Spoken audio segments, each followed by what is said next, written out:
Molt bé, perfecte, doncs apa, anem a posar el beacon i tinc alguna cosa per activar-lo, sí, perquè els beacons un cop posats s'han d'activar, d'acord? Se'ls ha de posar un combustible, ja ho vam explicar a la sèrie Minecraft per a profes, també, no és aquí el lloc on va, vaja. Apa, ara sí, aquí, molt bé, doncs apa, ja tenim la piràmide. Ja veieu que apareix el raig i l'objectiu assolit tos poderós, que es faci la llum. Si ens n'anem lluny, una de les altres avantatges del beacon, deixeu-me que ho ensenyi, és que si jo me'n vaig a una certa distància,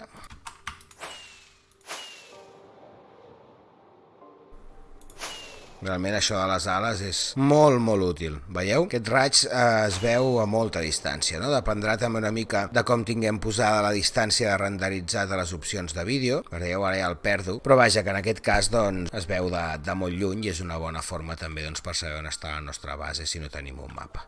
D'acord? Molt bé. Aleshores, hola gos, seu aquí.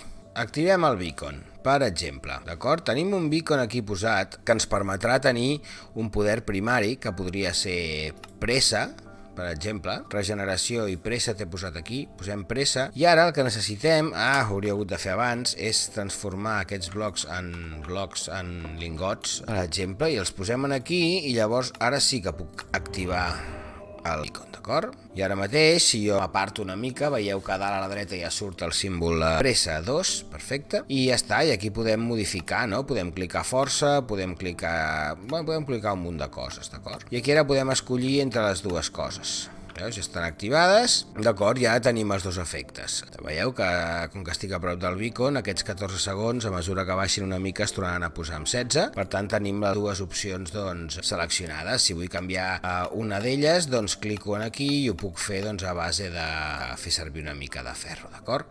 Veieu que aquí us indica també en la piràmide doncs, quins són els poders que podeu fer en funció de cada una de les piràmides que tingueu. Si teniu una piràmide petita, doncs podreu fer una part, si teniu una piràmide més gran, doncs una altra, d'acord? Bé, ara si ens separem una mica, com que no ho hem activat, torna al d'abans. Déu-n'hi-do el soroll que fa el beacon. Si volem desactivar-ho en algun moment, simplement doncs, posem un bloc a sobre i en principi hauria de desaparèixer el raig, d'acord? Veieu que de cop i volta el beacon deixa de sonar i per tant doncs, deixa de funcionar. Si trenquem aquest bloc, ràpidament tornarà a seguir, d'acord? I vaja, ara ja simplement ens toca doncs, això, netejar una mica aquesta zona d'aquí, esperar que els arbres doncs, desapareguin, vull dir, les fulles, un cop haguem tallat la fusta. Aprofitarem doncs, també per recollir fusta, que necessitarem molta també per fer l'interior d'aquesta sala segur. Possible que la pedra sigui més protagonista pel tipus d'edifici que volem construir, però vaja, també necessitarem fusta de ben segur, així que serà una bona opció. Així que res, vaja, la idea és venir per aquí, aquesta zona d'aquí també la vull treure una mica, fer una miqueta més pla, diguem-ho així. De fet, miraré, per exemple, doncs, si el beacon ve per aquí, potser tota aquesta zona d'aquí.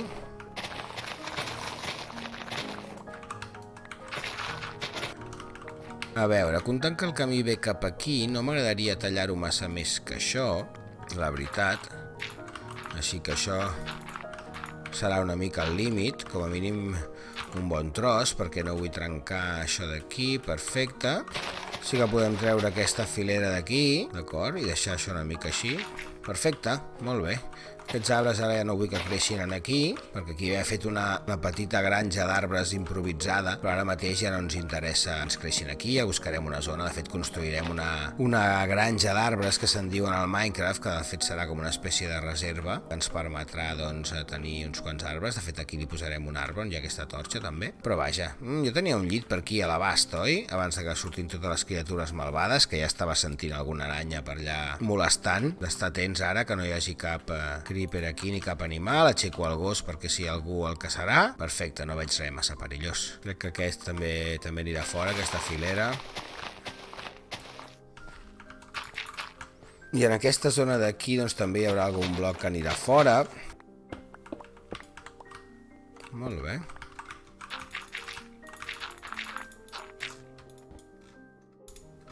Perfecte. Doncs apa, ja tenim aquesta part una mica més arregladeta. Després, evidentment, quan traiem el beacon d'aquí, doncs tota aquesta zona d'aquí també la vull arreglar una mica. No m'agrada que quedi tan a sobre del que estem fent servir. Ara el que sí vull fer és avançar una mica més per aquí, sense perdre de vista la durabilitat de la pala. Sí, crec que aquesta és una mica la línia a seguir. És a dir, estarem per aquí, seguirem, jo diria que aquesta línia més o menys per aquí, aquest arbre també va fora. Llavors, com que aquí tenim una zona més baixa també i que dona una altra zona de l'aigua que m'agradaria tenir oberta, el que faré és eliminar tota aquesta zona de terra d'aquí. Evidentment, això després tenim eines per fer-ho de forma automatitzada, simplement seleccionar les coordenades, però això ja vindrà en la sèrie Minecraft Tècnic i a poc ho anirem treballant. Molt bé, sí, perfecte. Doncs ja veieu una mica de planificació del que volem fer. Això anirà una mica més cap aquí. Primer trenquem una mica l'engròs i després doncs ja mirarem de perfilar exactament cap on volem que quedi, diguem-ne, aquesta zona.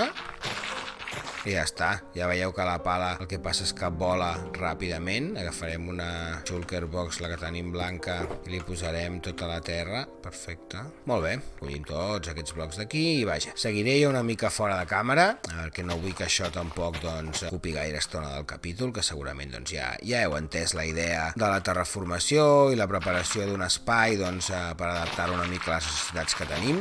Evidentment, per fer això no queda un altre que planificar i tenir clar què és el que volem construir. Aquí directament això i aquí ja començarem a buscar la forma d'entrar cap a dintre, així que per aquí potser ja serà el moment de començar a veure a quina alçada queda la separació, d'acord? Perquè tampoc m'agradaria que fos una cosa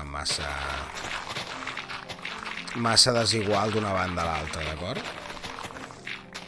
Comuniquem les dues bandes i ja està, ja tenim un pas cap a l'altra banda d'aquella zona de l'altre riu que segurament també ens donarà sortida cap a una altra banda, no?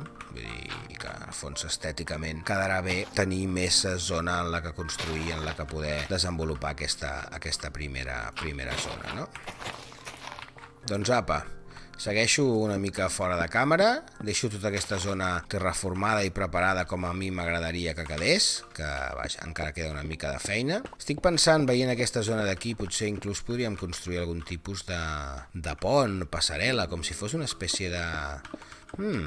Sí, com si fos una espècie de petit penya-segat en el que tenim un pont a la part de sobre, ens uneix una zona amb l'altra. Crec que podria quedar interessant i donaria un toc força atractiu. Perfecte, però vaja, ja veieu una mica la idea, no? És a dir, necessitem una zona de determinat tipus per construir un tipus d'edifici, d'escenari, etc. I el que fem és anar adaptant el terreny del voltant, gràcies a que tenim unes eines força avançades. Amb el mode creatiu també ho podríem fer de forma molt accelerada. Anem adaptant una mica aquesta zona al nostre interès, no? Perfecte, buscaré formes una mica més orgàniques, després ja ho acabarem de decorar tot això. Però vaja, la idea aquesta així com una mica de penya-segat, zona en la que no podem pujar sense anar a buscar, diguem-ne, una sortida, em sembla bastant interessant. Doncs vinga, apa, tallo aquí un moment, acabo de terraformar tota aquesta zona d'aquí i començo a preparar la zona d'excavació per fer la nostra zona d'emmagatzematge així a moda de cova dintre de la muntanya. Potser començo a fer una mica d'excavació també, perquè també crec que és quelcom que ja hem vist moltes vegades en la sèrie Minecraft per a Profes també, algunes de les excavacions, i vaja, que és quelcom que simplement es tracta d'anar picant blocs, que no té massa misteri i segurament hi ha coses més interessants a mostrar. Tu, gos, seu aquí, home, seu ja, es mouen més. Apa, vaig a fer això i torno a connectar. Fins ara.